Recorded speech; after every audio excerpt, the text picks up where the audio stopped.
इसकी बुक इतनी अच्छी है ना कि कॉम्पिटिटिव पेपर्स जो होते हैं यूपीएससी लेवल का, पीसीएस लेवल का या कुछ भी, सीधे सारे लाइन वाइज इसमें से आ सकते हैं। इतना अच्छे से मटेरियल दे रखा है। पार्लियामेंट की बात कर रहा हूँ और का मुझे पता है, अभी तो मैंने ये चैप्टर लेकिन अच्छा दे रखा है, इसीलिए इसकी बुक से ही करा रहा हूँ। देखिए पार्लियामेंट में या संसद जो है हमारा, उसमें आगे चलते हैं।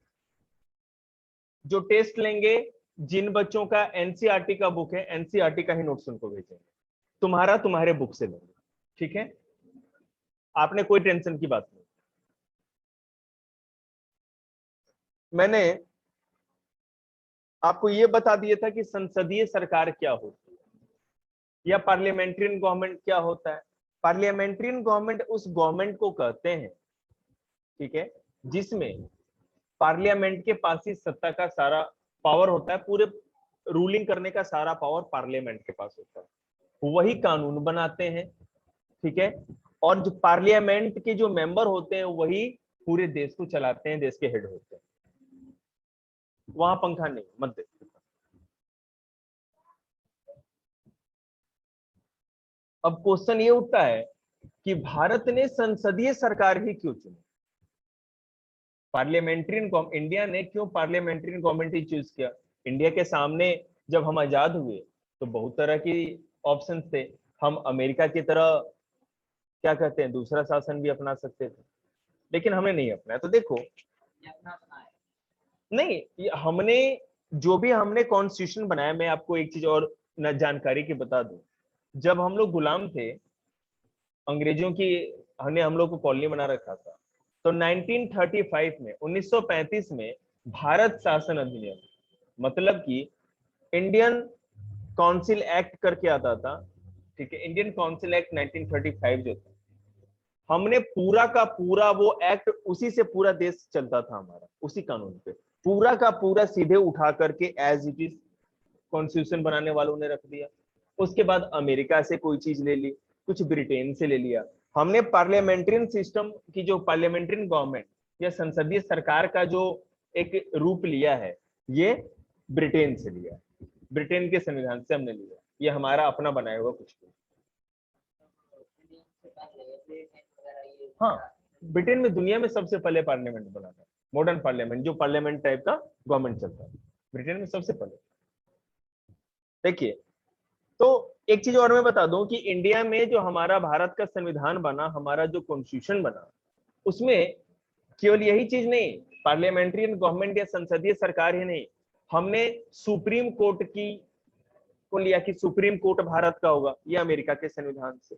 सुप्रीम कोर्ट के जजों को या सुप्रीम कोर्ट को रिव्यू का अधिकार होगा, माने पुनर्विचार का, मतलब कोई कानून अगर बना दिया जाए लेजिस्लेटिव या विधायिका के द्वारा, तो उसको अगर आप कोर्ट में, अगर सुप्रीम कोर्ट चाहे तो जांच कर सकती है, और उसको गलत पाए तो उसको खत्म भी कर सकती है, ठीक है। सुप्रीम कोर्ट या ओनली सुप्रीम कोर्ट, उसके पास अधिकार है, लेकिन उसका भी बेसिस है, किसी भी कानून को ऐसे नहीं हटा सकती। वो क्या करती है सुप्रीम कोर्ट, कहती है कि इन कोई भी कानून पूरा का पूरा गलत नहीं होता, उसके कुछ, हाँ बिल्कुल, या उसके में हम ये कह सकते हैं कि उसके कुछ जो टर्म्स होंगे या जो प्रावधान या प्रोविजन होंगे वो गलत हो सकते हैं, ठीक है। विशाल चला गया क्या, है ना? कर ले बेटा तैयारी उस चैप्टर की। तो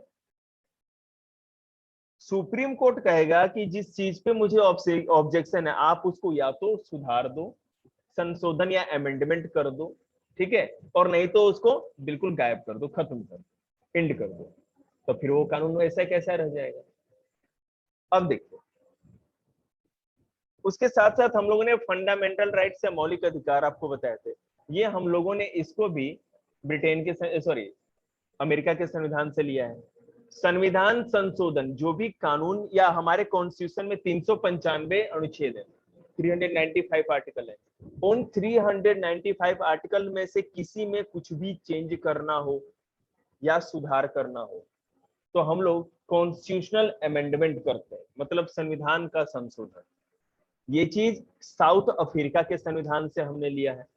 राष्ट्रपति को इमरजेंसी लगाने की पावर होती है, राज्यों में भी और देश में भी, ठीक है। इंदिरा गांधी ने 1975 में पूरे हमारे देश में एक ही बार इमरजेंसी, नेशनल इमरजेंसी या राष्ट्रीय आपातकाल लगा था। इमरजेंसी को आपातकाल हिंदी में कहते, एक ही बार लगी थी, वो मैं बता दूंगा। ये जो आपातकाल या इमरजेंसी वाला जो प्रोविजन है, ये जर्मनी के संविधान से हम लोगों ने किया, ठीक है। हाँ, ये जर्मनी के संविधान में जो बना था वहां पर ये प्रोविजन था, हमने वहां से ले लिया। तो अलग अलग ऐसे 10-20 टर्म्स है जिसके लिस्ट में आपको बता सकता हूँ, या मैं भेज दूंगा, मन करे तो पढ़ ले, ठीक है। इसमें आपको पता चल जाएगा कि हमारे कॉन्स्टिट्यूशन में कितनी चीजें जो है अपनी कुछ भी नहीं, अपने बस मोटे पेट वाले नेताजी, और कुछ भी नहीं, समझ रहे हैं। लोग केवल अपने नियम कानून सब हम लोगों ने दूसरे देशों से लिया, इसलिए उन्होंने ये लगाया था इमरजेंसी, इसलिए लगाया था क्योंकि वो हारने वाली थी, इलेक्शन में अच्छे रिजल्ट नहीं आए थे, ठीक है ना। तो उन्होंने क्या किया, पूरे देश में आपातकाल लगा दिया, इमरजेंसी डिक्लेयर करा दी। मैं बता रहा हूँ, इमरजेंसी डिक्लेयर जब हो जाती है ना, तो जितने भी स्टेट गवर्नमेंट है सब लोग बंद हो जाएंगे, हर स्टेट का सीएम अब काम खत्म कर देगा, उसके हाथ में शासन नहीं रहेगा, और पूरे देश का शासन अब कौन चलाएगा, राष्ट्रपति। और राष्ट्रपति किसका होता है, प्रधानमंत्री का। और जितने भी स्टेट का शासन होता है वो गवर्नर चलाने लगते हैं। अब सीएम वीएम नेता एमएलए जो घूमते हैं ना टोपी लगा के, ज्यादा बोलेंगे तुरंत जेल के, पुलिस को पूरा पावर मिल जाता है, सब कुछ। हाँ बिल्कुल।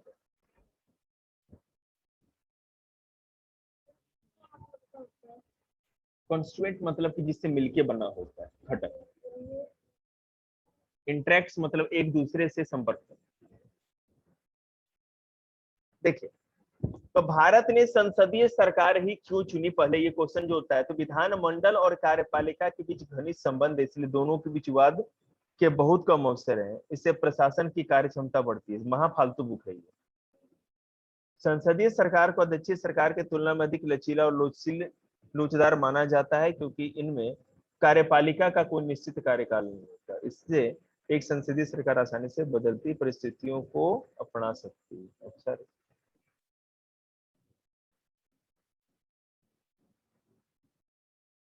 एक मिनट,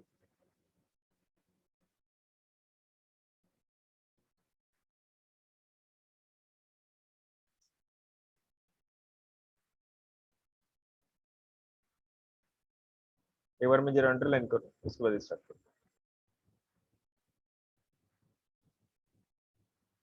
देखिए, क्वेश्चन उठा कि भारत ने संसदीय सरकार ही क्यों चुनी। संसदीय सरकार के पहले फायदे क्या हैं, उन फायदों के चलते या पार्लियामेंट्री गवर्नमेंट की जो बेनिफिट्स हैं, उस चीज से अट्रैक्ट होकर के भारत ने संसदीय सरकार या पार्लियामेंट्री गवर्नमेंट चुनी। वो फायदे क्या थे, पहली बात कि संसदीय सरकार में पूरे देश को में पावर का इक्वल डिस्ट्रीब्यूशन हो जाता है। संसद होगी तो राज्य सरकार भी होगा, फिर लोकल बॉडी भी होगी, क्षेत्रीय लेवल पे भी या रीजनल लेवल पे भी शासन होगा। जैसे मैं बता रहा हूँ आपको, एक तो सेंट्रल लेवल हो गया या केंद्र सरकार, दूसरी स्टेट गवर्नमेंट या राज्य सरकार, और तीसरी जिला डिस्ट्रिक्ट लेवल पे या विलेज लेवल पे जो पंचायत होती है, ये सब भी होती है, लोकल बॉडी जिसको कहते हैं। नहीं नहीं, होती है, दिल्ली में नहीं। आपके सॉरी कंझावला या दिल्ली में तो अब पंचायत को हटा दिया गया है, क्योंकि दिल्ली डेवलप हो गई है ना बहुत ज्यादा। लेकिन अभी हर स्टेट में पंचायतें तो हैं ही, समझ रहे। तो संसदीय सरकार इसलिए भारत ने चुना क्योंकि यहाँ पर सब लोगों को एक साथ लेकर के चलना बड़ा जरूरी था। अध्यक्षात्मक शासन जो कि वहां पर था, ठीक है, फेडरल गवर्नमेंट कहा जाता है उसको। अमेरिका में राष्ट्रपति हेड होते थे पूरे सेंटर के, और हर स्टेट को अपना आजादी होता था, कोई भी कानून बना सकता। अमेरिका में,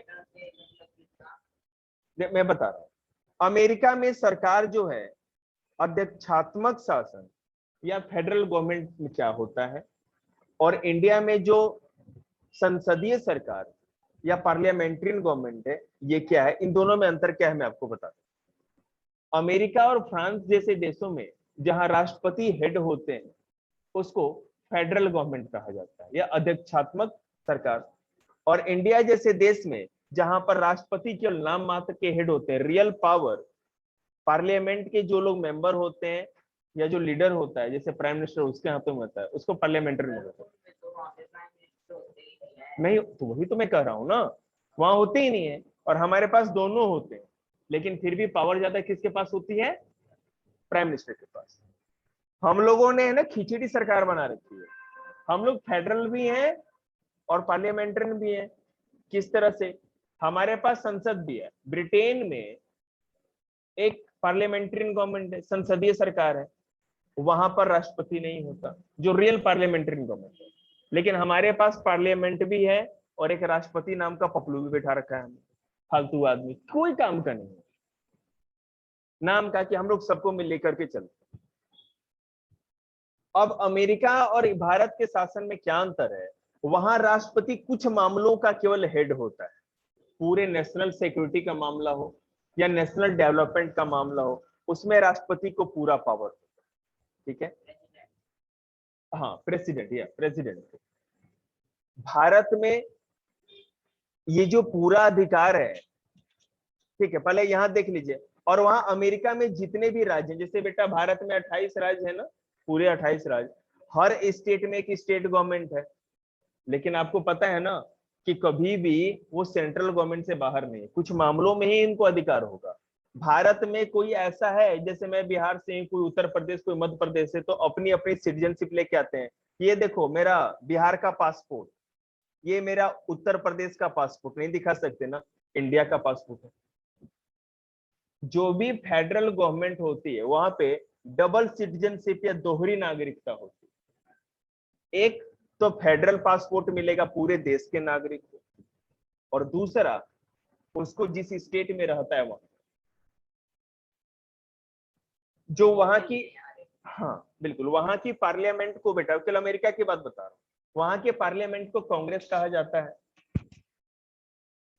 और यहाँ की पार्लियामेंट को संसद कहा जाता है। वहां के पार्लियामेंट में, ठीक है, कानून ऐसे बनाए जाते हैं जो पूरे देश पे लागू होते हैं। और वहां की, यहाँ पे इंडिया में है ना, ऐसा कोई भी कानून नहीं बनाया जा सकता, ये संविधान संशोधन नहीं किया जा सकता। स्टेट में कानून बना सकते हैं लेकिन राज्य की बाउंड्री के अंदर, और वहां पे किसी भी तरह का कानून बना सकते हैं राज्य वाले। ठीक है, मैं आपको और समझा रहा हूं। मतलब कि है ना, वहां पे लोग अपने आप को दो जगह के नागरिक बताते हैं, एक राज्य के भी, हाँ पूरे देश का भी। लेकिन भारत में ऐसा नहीं होता, बिल्कुल। और वहां पे जो राज्य सरकार है कोई भी तरह का डिसीजन लेने के लिए ज्यादा इंडिपेंडेंट होती है, हमारे स्टेट गवर्नमेंट इतनी इंडिपेंडेंट नहीं होती। अगर वहां पे किसी राज्य में या किसी स्टेट में अगर कोयला, लोहा या कोई भी माइंस मिल गया, सोना चांदी मिल गया, तो स्टेट की प्रॉपर्टी हो गई, उस पे सेंट्रल गवर्नमेंट नहीं कर सकता कि वो हमें ला करके दे दो। समझ रहे हैं? इंडिया में करना है बिल्कुल, आपको राष्ट्रीय संपत्ति घोषित कर दी जाती है। समझ रहे हैं ना?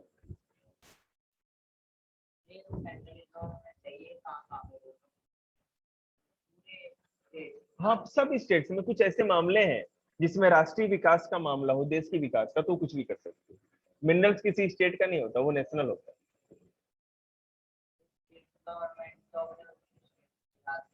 हाँ पूरे राज्य ही नहीं करती है, मतलब कि कुछ ऐसे टैक्स होते हैं, ऐसे मामले होते हैं जो सेंट्रल गवर्नमेंट देखती है, और स्टेट गवर्नमेंट को लोकल प्रशासन जो होता है ना, लोकल एडमिनिस्ट्रेशन ही देखने का अधिकार होता है इंडिया में। तो भारत ने संसदीय सरकार क्यों चुनी? कि भारत में जो राज्य थे, पिछड़े हुए थे, अभी गुलामी से निकले थे, वो अपने बल पे कुछ नहीं कर सकते थे, उनको सेंट्रल गवर्नमेंट की मदद की जरूरत थी। और भारत छोटे छोटे टुकड़ों में ना बट जाए। ठीक है, पहले रजवाड़े थे ना, रियासतें छोटे छोटे टुकड़े में थे, बटी हुई थी, हर राजा अपने छोटे से हिस्से का अपने आप को राजा बोलता था, तो इस तरह से भारत की एकता पर भी असर पड़ सकता था।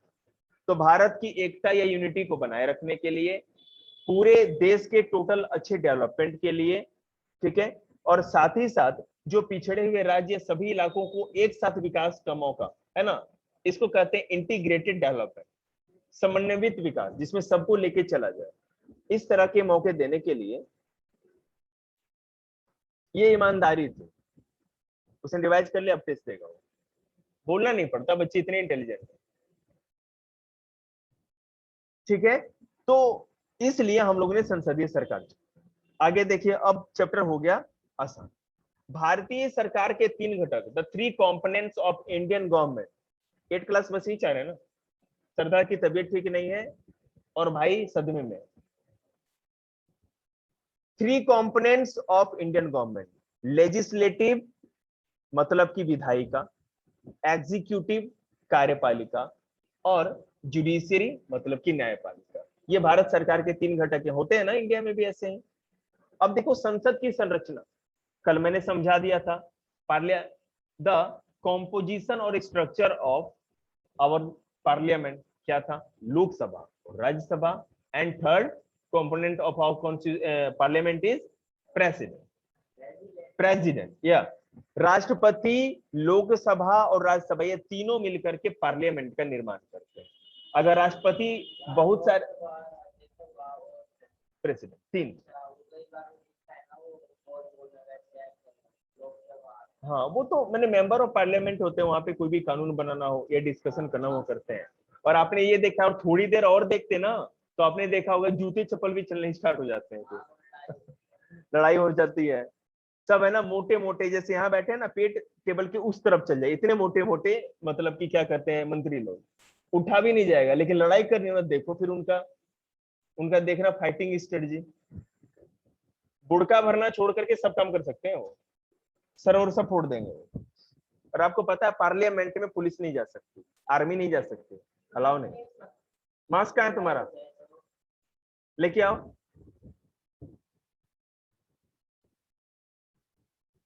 लाए हो ना, बैठ।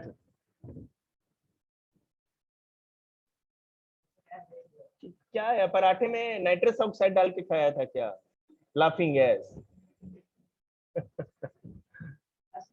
जब आप डेंटिस्ट के पास जाते हो ना, तो नाइट्रस ऑक्साइड जो ना लाफिंग गैस वो देता है।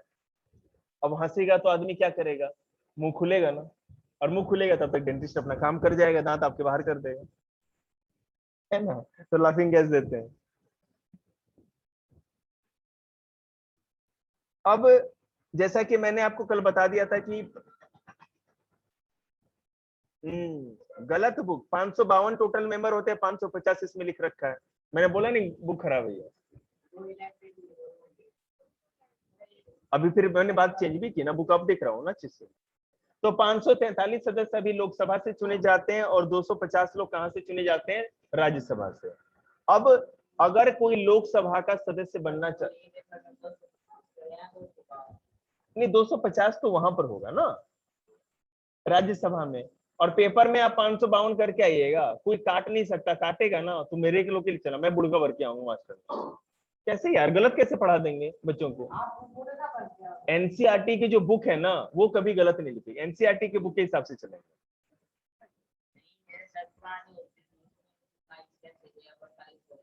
हाँ तो 28 लिख के आएंगे, टीचर तो कर देंगे, कोई दिक्कत नहीं। ये तो कॉमन सेंस भी है ना, सर तो नोट्स भी लिखवाते हैं अगर स्कूल का काम आप करते हो तो, क्योंकि मंडे को तो सेल का नोट्स भी चेक कराना है ना आप लोगों को। देखिए सदस्यों की योग्यता क्या है, लोकसभा के सदस्य कौन कौन बन सकते हैं, ध्यान दीजिएगा। पहला, वो भारत का नागरिक होना चाहिए और कम से कम 25 साल का होना चाहिए, ठीक है। वो पागल और दिवालिया नहीं होना चाहिए, मतलब कि मेंटल स्टेटस उसका सही होना चाहिए, ठीक है, जैसे ये नहीं बन सकती।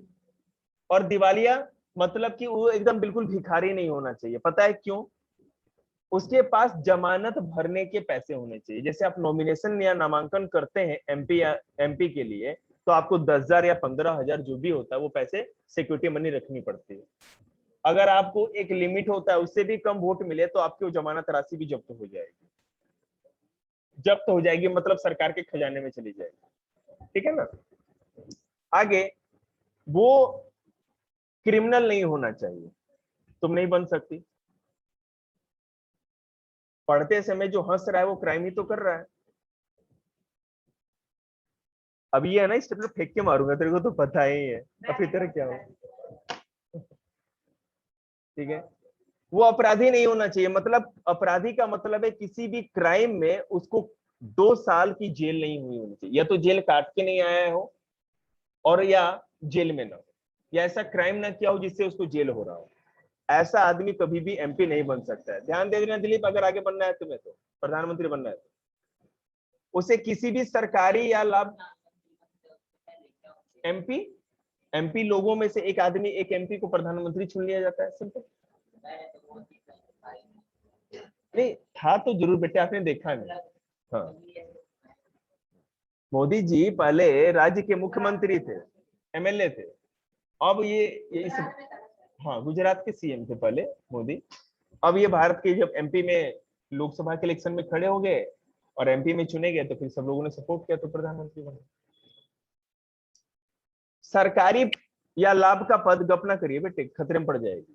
सरकारी या लाभ का पद का मतलब यह है कि मान लीजिए कि आप एक आईएएस ऑफिसर हैं और आपने एमपी का इलेक्शन लड़ा और आप जीत भी गए।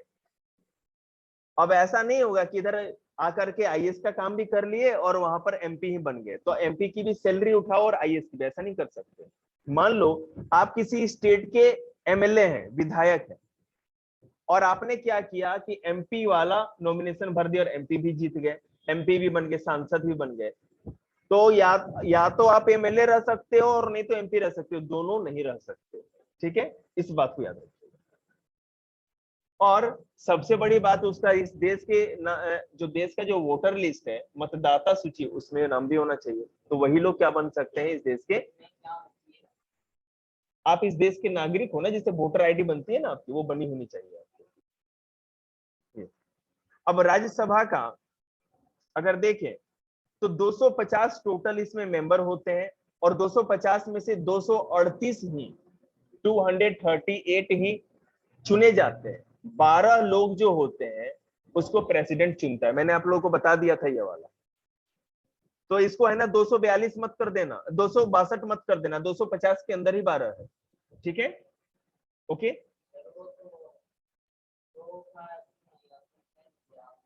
क्या, वो तो लोकसभा में बेटा 552, तो 550 टोटल चुने जाते हैं और 2 एंग्लो इंडियन होते हैं। राज्यसभा में 238 राज्यों से और केंद्र शासित प्रदेशों से, मतलब सेंट्रल टेरिटरी 7, अब तो 9 हो गई है सेंट्रल टेरिटरी, सॉरी 8 हो गई है, उनमें से और हर राज्यों से लोग वोट करके उसको चुनते हैं, राज्यसभा के मेंबर चुन के आते हैं, और जो 12 लोग हैं उसको प्रेसिडेंट खुद से चुन सकता है। ठीक है, उसको कोई इलेक्शन जीतने की जरूरत नहीं। संसद के कार्य और अधिकार, पार्लियामेंट करता क्या है? पार्लियामेंट का सबसे पहला काम है कानून बनाने का काम। सब मेन काम तो वही होता है, कानून बनाना। ठीक है,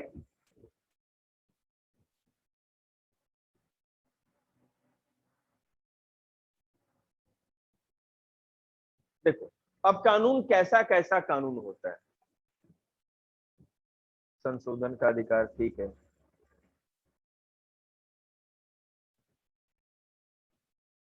अब जितने भी मामले होते हैं पूरे देश में, उनको 3 लिस्ट में रखा जाता है। यूनियन लिस्ट, संघ सूची, स्टेट लिस्ट, राज्य सूची, और कॉन्करेंट लिस्ट, मतलब समवर्ती सूची। ये 3 तरह की लिस्ट होती है। यूनियन लिस्ट मतलब कि सेंट्रल गवर्नमेंट का डिपार्टमेंट, उसमें केंद्र सरकार ही उन पे आने वाले मामलों पे कानून बना सकता है। ये मत पूछना सर इसमें क्या क्या आता है, 150-200 चीजें आती हैं, बहुत सारी चीजें। राष्ट्रीय सुरक्षा का मामला हो, एजुकेशन का, हाँ एजुकेशन का मामला दोनों का है, मिलता जुलता है, राज्य सरकार और केंद्र सरकार बना सकते हैं, मैं बताऊंगा। तो संघ सूची या यूनियन लिस्ट वो होती है जिसमें जिन मामलों पे केवल केंद्र सरकार ही कानून बनाती है।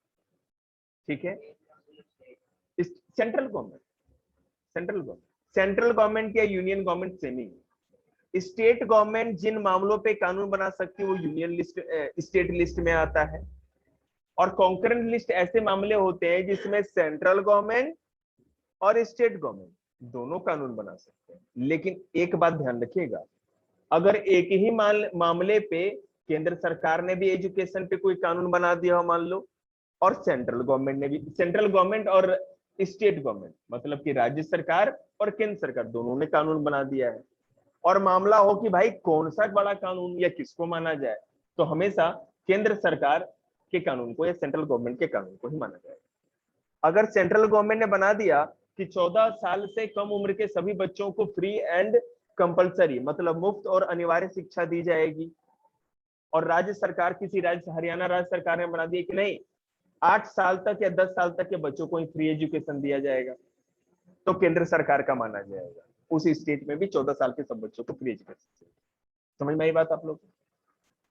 आगे देखिए, इसके साथ साथ केंद्र सरकार राज्य सरकार के मामलों में, राज्य सूची के मामलों पे भी कानून बना सकता है। अगर उस राज्य में राष्ट्रपति शासन हो गया हो, प्रेसिडेंट लॉ रूल लागू हो गया, आपातकाल लग गया हो या इमरजेंसी, तो वो भी मामले में कानून बना सकता है। ठीक है, साथ ही साथ कोई भी कानून जो बना हुआ है, हमारे कॉन्स्टिट्यूशन का जो भी मामला है, पहले से 1 से लेके 395 आर्टिकल होते हैं हमारे कॉन्स्टिट्यूशन में। इन किसी भी मामलों में अगर कोई चेंज करना हो, कोई संशोधन या अमेंडमेंट करना हो, तो संविधान संशोधन या अमेंडमेंट का अधिकार केवल केंद्र सरकार का या सेंट्रल गवर्नमेंट का होता है, राज्य सरकार या स्टेट गवर्नमेंट का नहीं होता। ठीक है, इसके साथ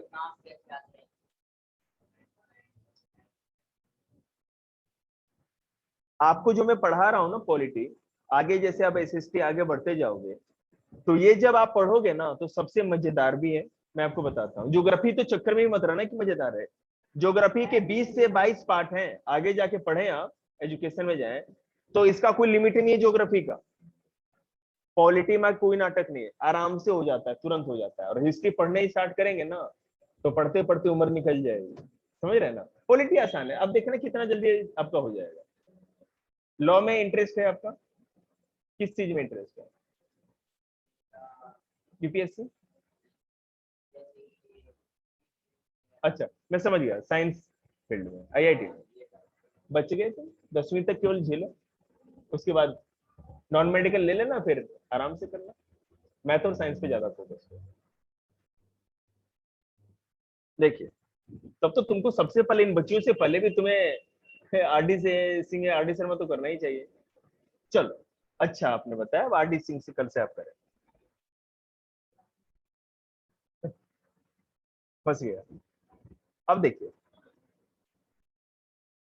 वित्तीय मामलों पर नियंत्रण। वित्तीय मामले मतलब कि फाइनेंशियल इशू जो होता है, पैसे कौड़ी का जो मामला होता है, उस पर केंद्र सरकार पूरा नियंत्रण रखती है। हर राज्य सरकार भी अपना बजट बनाती है, लेकिन पूरे देश का बजट सेंट्रल गवर्नमेंट ही बनाती है। किस चीज को कितना अप करना है, डाउन करना है, महंगा करना है, सस्ता करना है, एजुकेशन पे कितना सरकार खर्च करेगी, हेल्थ पे कितना खर्च करेगी, है ना? ये सारा का सारा बजट में होता है। और ये सारे मामले केंद्र सरकार के पास है, मतलब कि संसद के पास। ठीक है, हाँ, संसद, पार्लियामेंट, पार्लियामेंट के अंदर ही तो सारा काम होता है। अब इसके साथ साथ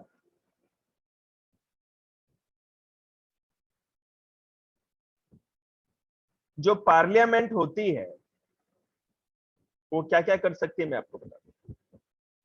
अच्छा, मैंने कल एग्जीक्यूटिव और कार्यपालिका बताया था आपको। मैं नाम बोलूंगा, आप बताना कि वो कार्यपालिका में है या नहीं। किसी भी स्टेट का गवर्नर कार्यपालिका में आता है या नहीं आता है? गवर्नर से पूछने जाएगी, ऐसे ही बोल दे। हाँ, पागल है ये, पागल है ये, पागल है। किसके बारे में बोल रहा था?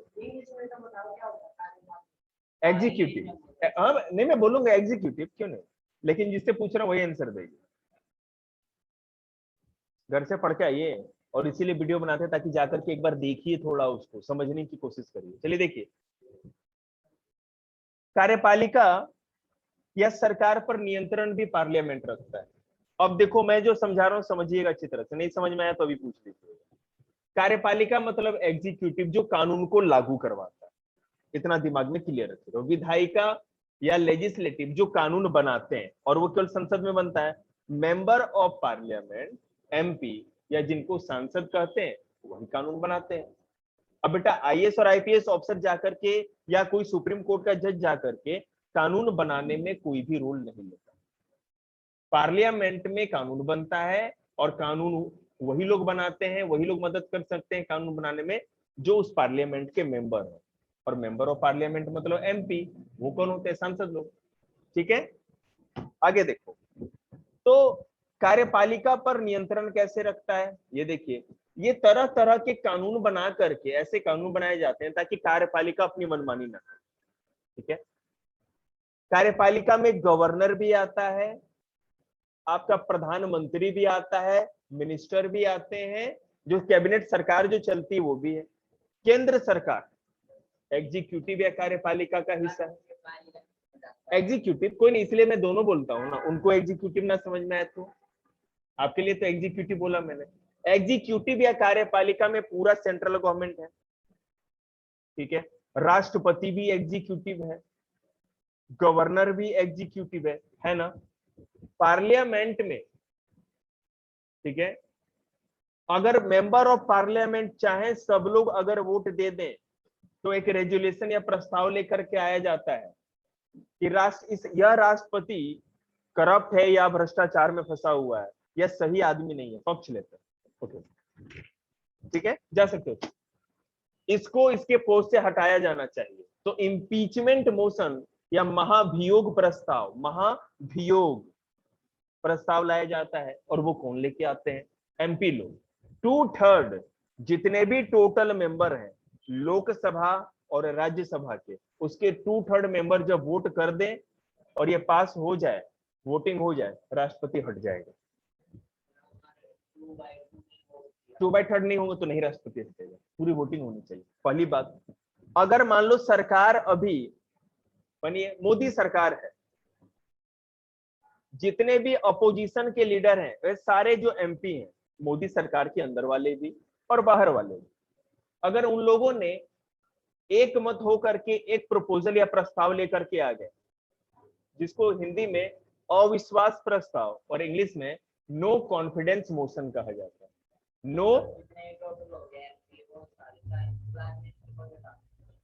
मैं कह रहा हूं नो कॉन्फिडेंस मोशन, ये कौन लेके आएगा? Member of parliament. ठीक है, और वोट कर देंगे, और अगर वो प्रस्ताव पास हो गया, डिसॉल्व हो जाएगी पूरी लोकसभा, मतलब लोकसभा का विघटन, दोबारा चुनाव कराए जाएंगे, प्रधानमंत्री घर आएंगे। समझ रहे हैं बात को? तो देखिए संसद के पास कितना पावर है, पूरे कार्यपालिका पर नियंत्रण रख रहा है ना, किस तरह से एग्जीक्यूटिव पे कंट्रोल। ठीक है, आगे न्यायिक कार्य। हाँ वही बात है, इसको अब न्यायिक कार्य बना दिया। संसद न्यायिक कार्य जुडिशरी का भी काम करती है। अगर कोई भी प्रधानमंत्री अच्छा काम नहीं कर रहा है या राष्ट्रपति करप्ट है, तो हाँ, तो उसको सजा देने के लिए पोस्ट से हटाया जा सकता है।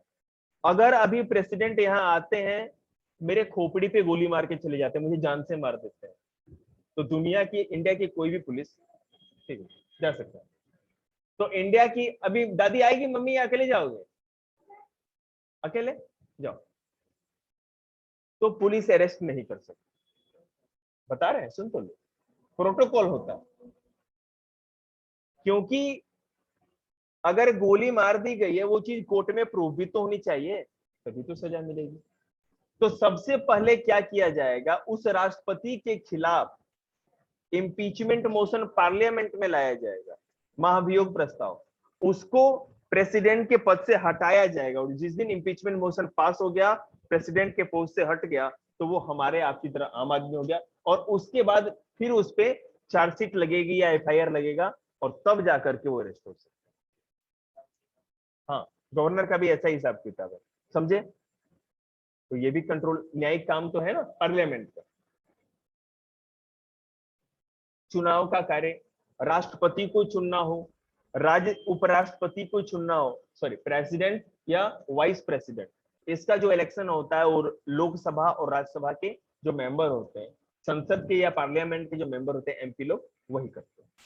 संसद के दोनों सदनों के बीच रिश्ता क्या होता है? बिल्कुल, तो ये दोनों दो सदन होते हैं, 2 हाउसेज। जो लोकसभा होती है उसको लोअर हाउस या निम्न सदन कहा जाता है, क्योंकि हर 5 साल के बाद ये खत्म हो जाती है, फिर नई सरकार चुन के आती है। राज्यसभा ये कभी खत्म नहीं होती, हर 2 सालों पे 1/3 इसके मेंबर रिटायर होते जाते हैं। हर बार कुछ ना कुछ चुनते जाते हैं लोग, लेकिन ये कभी खत्म नहीं होती, ये परमानेंट है। इसलिए इसको ऊपरी सदन या अपर हाउस राज्यसभा को कहा जाता है। और ये दोनों आपको पता है, जो लोकसभा में कानून पास होता है वो राज्यसभा में जाता है, वहां पास होने के लिए, दोनों में पास होने के बाद तब प्रेसिडेंट के पास जाता है और तब जाके कानून बनता है। ये मामला तो फंस जाए। अरे नहीं, मैं बताऊंगा, बहुत सारे इफ एंड बट्स हैं इसमें। यार तुम पूछ के ना फिर मामला आगे तक लेके जाते हो। चलो मैं बता देता हूँ, मैं देख लो आगे क्या क्या है। आगे बाहुबली।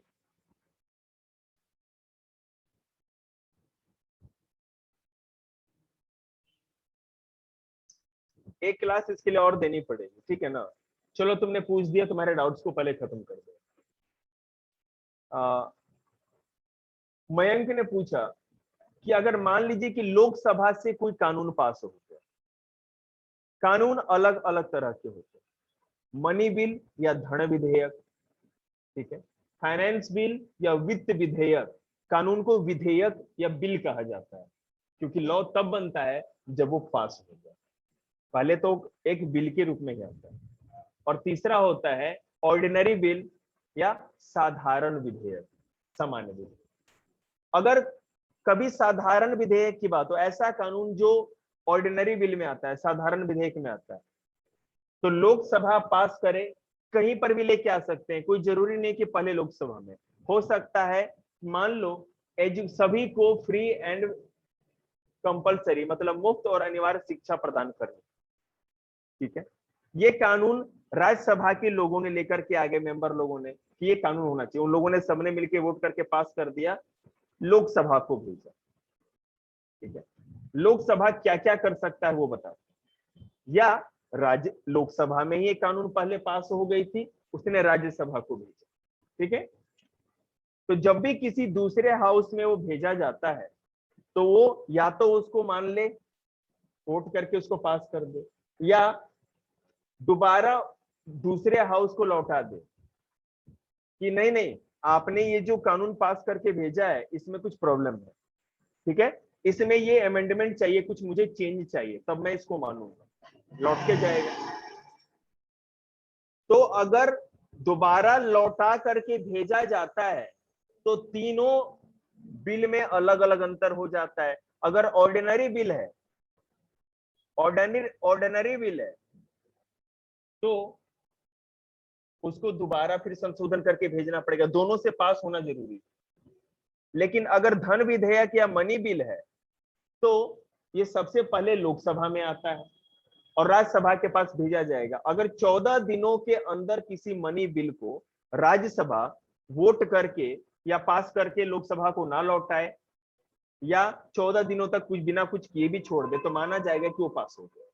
लेकिन जब साधारण विधेयक या ऑर्डिनरी बिल की बात होती है, तो उस पे दोनों हाउसेस से पास होना जरूरी है। अगर नहीं हो रहा है तो उसके लिए ज्वाइंट सिटिंग या संयुक्त अधिवेशन बुलाई जाती है, ठीक है, राष्ट्रपति बुलाता है इसके लिए।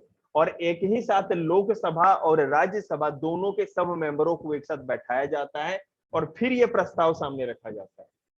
और अब कहा जाता है कि अब आप लोग दोनों मिलकर वोट करिए। और संयुक्त अधिवेशन या ज्वाइंट सिटिंग में भी अगर ये पास नहीं होता तो कानून नहीं बनता, और वहां पास हो जाए तो कानून बनता। इसके लिए तो 10 क्लास भी कम पड़ जाएगा, बहुत ज्यादा बड़ा टॉपिक है ये। ठीक है, आज इतना ही, एक क्लास और देंगे पार्लियामेंट को, उस दिन क्लियर करेंगे।